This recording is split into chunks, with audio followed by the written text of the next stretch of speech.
So common compliances. These are probably some of the more common compliance issues around the data center. The IRS Pub 1075 is becoming very common, even for those non-government or public sector entities, and I'll talk about that a little bit.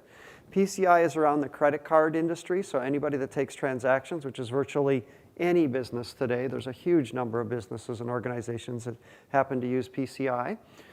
Personal information and PHI and HIPAA, it's all around different types of personal information, and I'll talk a little bit about that. That could be anything from birth dates to credit card numbers to social security numbers to a bunch of other things that really should not be utilized without the proper compliance, encryption, and other things in place today.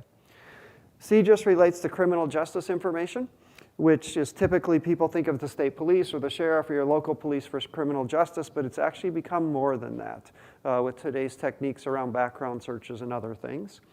FedRAMP is related to organizations in the federal government, the state government, or who work with government entities.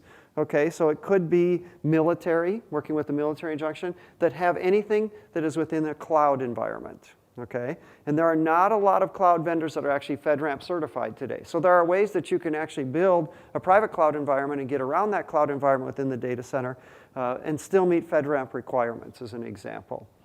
The New York Financial Services relates to a lot of financial insurance organizations. And then you have the SOC and some of the others, the SSA 16, that have been out there for quite a while.